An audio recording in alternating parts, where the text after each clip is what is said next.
Mendekati pukul 8.40 pagi dan seperti biasa pada hari Jumaat, kebiasaannya kita akan memfokuskan satu segmen Elite Rohani. Baik, niat dan azam. Ini akan kita bawakan bersama dengan Yang Mulia Dr. Hajah Mas Suryati binti Haji Yahya, Timbalan Pengarah Pusat Penataran Ilmu dan Bahasa Universiti Islam Sultan Syarif Ali Yunis. Assalamualaikum, selamat pagi Dr. Waalaikumsalam warahmatullahi wabarakatuh. Alhamdulillah. Baik, hari ini niat dan azam yang akan kita ni perkatakan. Barangkali secara mukadimah kita ni mesti memahami dulu ni definasi niat sama azam ni kan. Itulah. Supaya kita lebih jelas. Silakan Dr. Hajah. Bismillahirrahmanirrahim. Alhamdulillahilladzi waffaqana litafaqquh fid din wa ja'alna min ahli istiqamah wal hidayah bimadli fadlihi wa karamih. Wa faddalna bil 'ilmi alladhi huwa mirathul anbiya'i wal mursalin wassalatu wassalamu ala rasulih Muhammad sallallahu alaihi wasallam الذي ورث المسلمين العلم وحث على دراسته وعلى آله وأصحابه الكرام وأشهد أن لا إله إلا الله وحده لا شريك له وأشهد أن محمدا عبده ورسوله أما بعد سبحانك لا علم لنا إلا ما علمتنا إنك أنت العليم الحكيم رب اشرح لي صدري ويسر لي أمري واحلل عقدة من لساني يفقهوا قولي رب يسر ولا تعسر وتمم بالخير. Alhamdulillah, kita ni berjumpa lagi dalam segmen kita ni dalam untuk sesi yang 2.0 Elite Rohani 2.0. Assalamualaikum warahmatullahi wabarakatuh. Mudahan mana-mana julah program ini dapat diikuti sama ada yang menonton ataupun yang mendengar di luar sana. Baik, insya-Allah untuk segmen kali ini akan mengupas tentang tajuk yang berkaitan dengan niat dan azam. Biasa kan orang memasang niat dan azam apabila melangkah ke tahun baru macam tu. Jadi baik, untuk yang di dalam Elite Rohani ini, tajuk niat dan azam itu akan dikupas menerusi dari sudut kerohaniannya. Kita akan fokus kepada kerohanian sebab Elite Rohani ini adalah untuk memperkasa dan memperkaya kerohanian kita ni.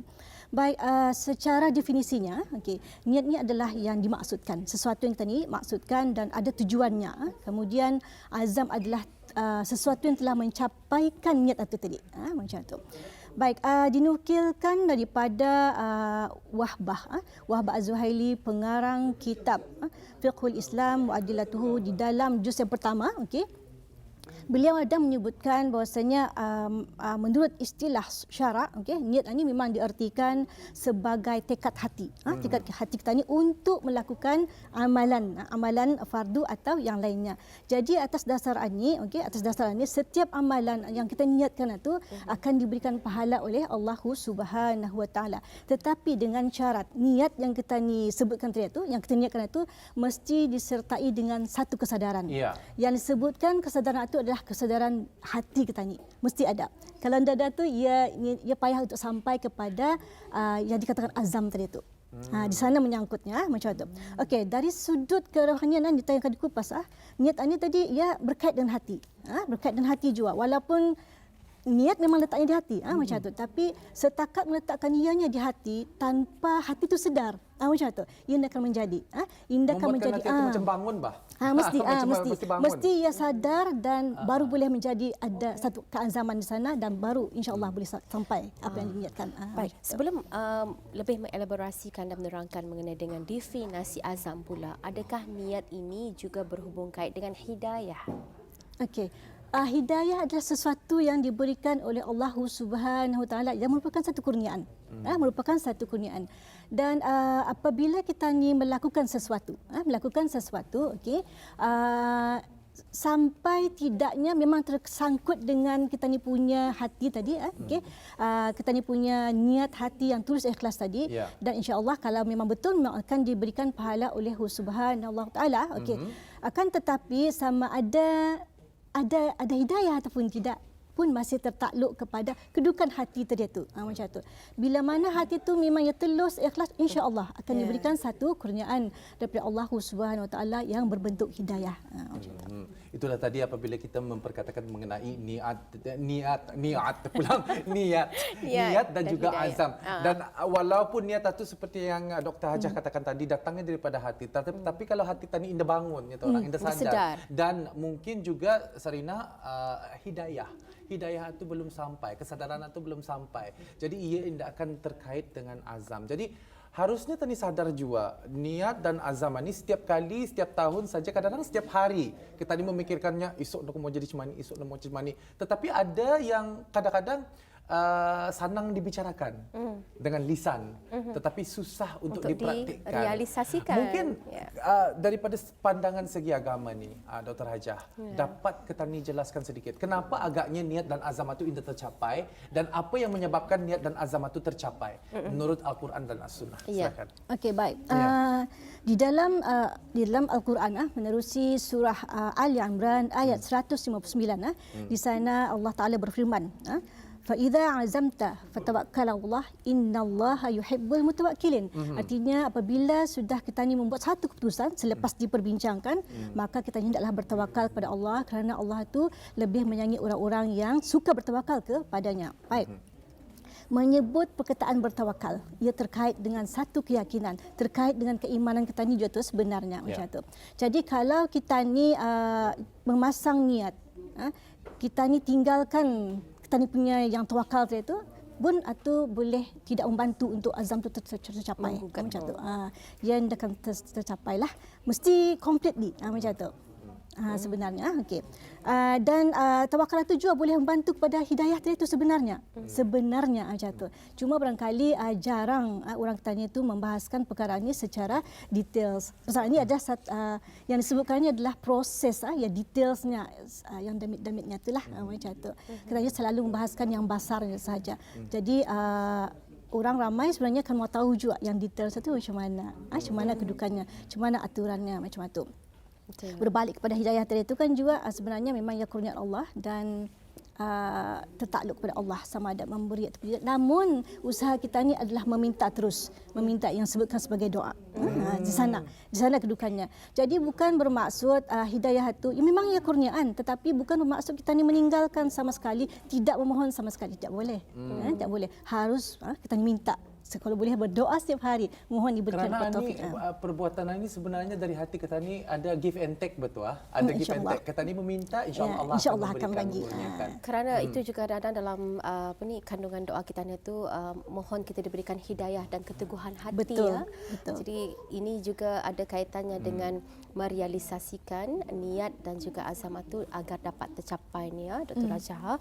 Tapi mungkin kita boleh menyentuh lebih banyak lagi mengaitkan kedudukan niat dan azam seperti apa yang terkandung dalam Al-Quran dan juga Sunnah. Baik, di dalam satu hadis Nabi pun ada disebutkan innamal a'malu bin niat. Jadi setiap sesuatu itu memang tergantung kepada niatnya lah macam tu. Dan sebenarnya kali banyak jurang ketanian ini yang memasang niat, memasang untuk berazam sekian-sekian, namun yang menjadi isu di hujungnya itu ialah tidak tercapai, tidak tercapai ataupun tercapai ataupun tidak, itu jadi satu persoalan lah sebenarnya.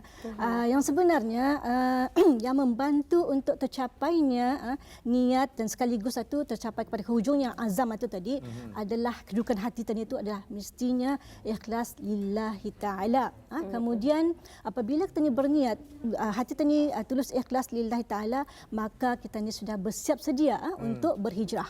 Menyebut hijrah artinya kita ni sudah bersiap sedia juga untuk menghadapi apapun rintangan dan cabaran dalam untuk mencapai kepada azam tadi itu untuk mencapai azam itu sebenarnya. Di sana kena uji macam tu. Dan terakhirnya adalah keyakinan. Keyakinan tadi itu mesti ada. Mesti ada completely 3 perkara. Ketulusan hati kita ni disertai dengan kita ni punya sikap kesediaan untuk berhijrah, berusaha berubah kepada yang lebih baik dan akhirnya mesti kita ni yakin apa yang kita ni buat itu.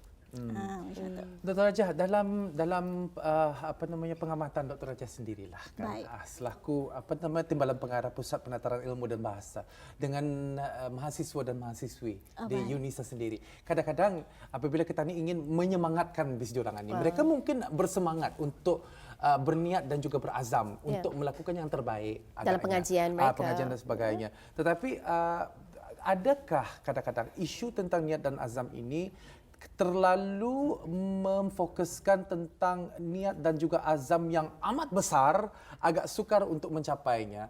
Dan juga apa pandangan dan juga komen Dr. Raja?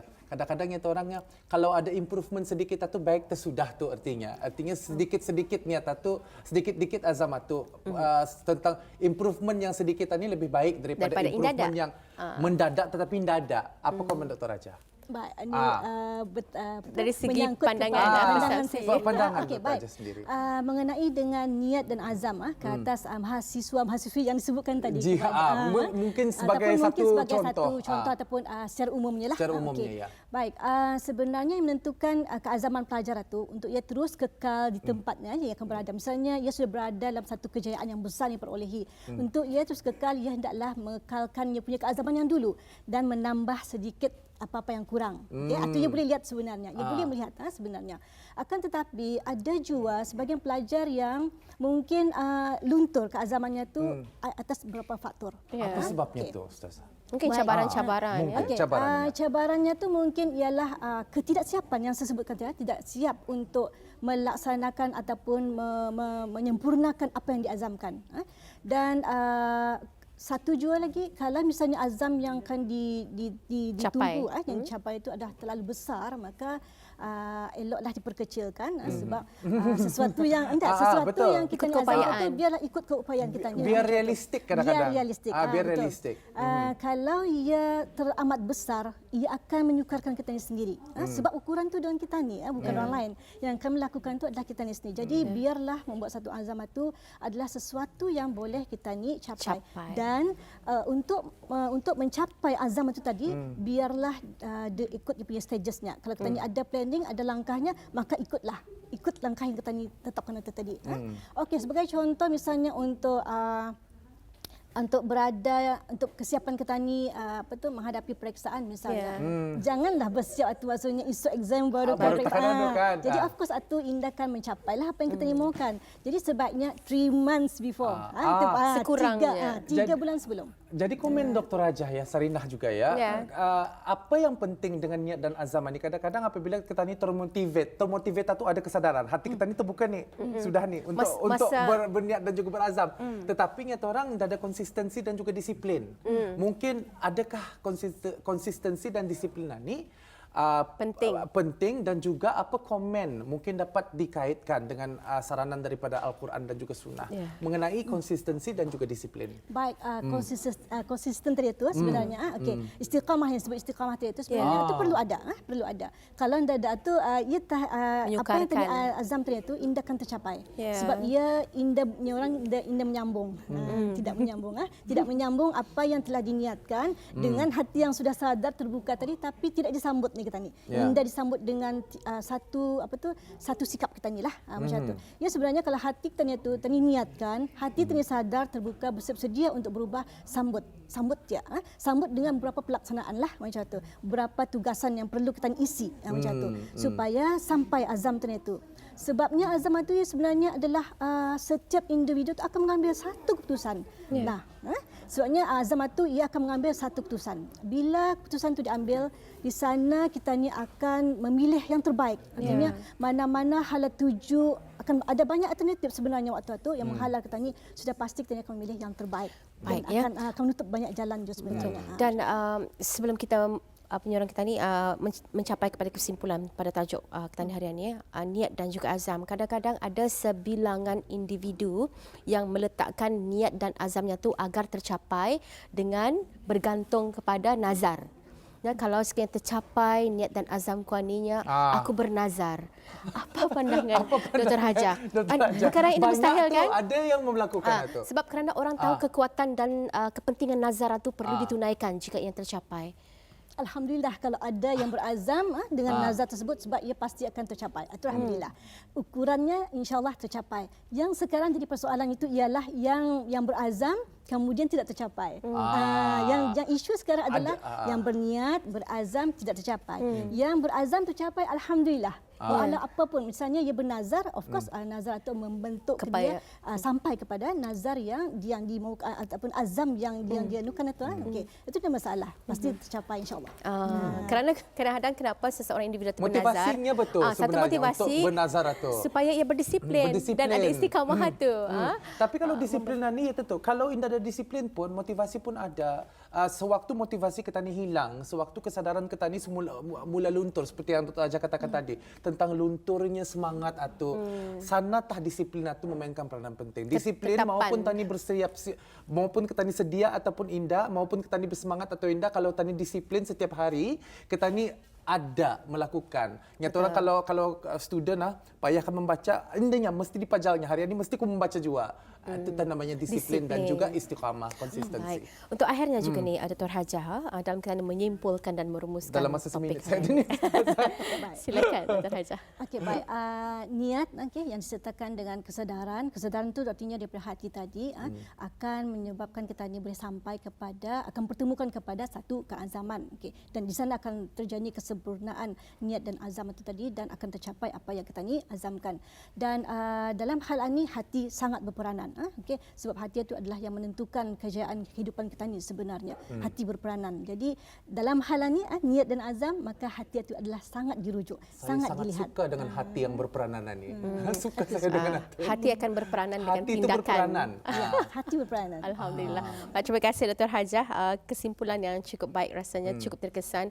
Hati yang akan berperanan dan disusuli dengan tindakan dan istiqamah beserta dengan tawakal. Itulah pengertian niat dan azam yang sebenar, dan supaya niat dan azam bis kita akan tercapai di tahun ini. Amin amin ya rabbal alamin. Baik, terima kasih sekali lagi Dr. Haja. Ya. Sama-sama. Jumpa lagi. Assalamualaikum. Assalamualaikum warahmatullahi wabarakatuh. Itulah tadi bersama dengan Dr. Hajah Masuriati binti Haji Yahya, Timbalan Pengarah Pusat Penataran Ilmu dan Bahasa Universiti Islam Sultan Syarif Ali, ringkasnya Yunisa. Inilah serapan rohani kita ni untuk edisi Rampai Apakah Pagi. azam saya untuk hari ini? Untuk hari ini azam saya azam jangka masa pendek. Jangka masa pendek sahaja. Jangka masa pendek jangan jua ada kepentingannya, kerana azam jangka masa pendek ini akan membentuk jangka masa panjang.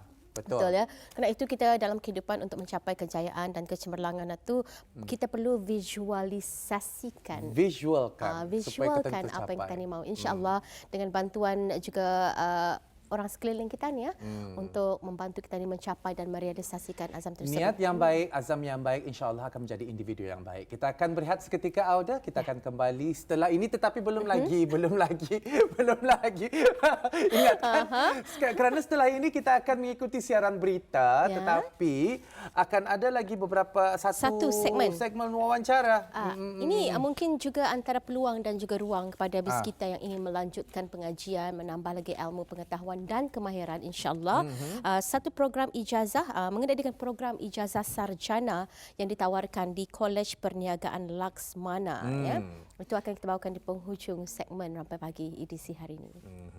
Dan juga kepada bis kita yang mengikuti kami di Rampai Pagi, terima kasih kami ucapkan. Mungkin mengikuti kami di kaca televisyen, kacamata pula. Mana? Kalau bis kita memakai kacamata pun boleh juga. Itulah. Mengikuti kami melalui siaran RTB Go. RTB Go. Aplikasi cuma senang sahaja untuk di-download dengan melayari aplikasi kami. Betul sekali, RTB Go ya. Jadi itu akan dibawakan setiap hari siaran Rampai Pagi. Baik, kita akan berehat seketika dan mengikuti siaran berita 9 pagi bersama dengan rakan penyampai Dayanku Nur Kamalia. Jangan ke mana-mana.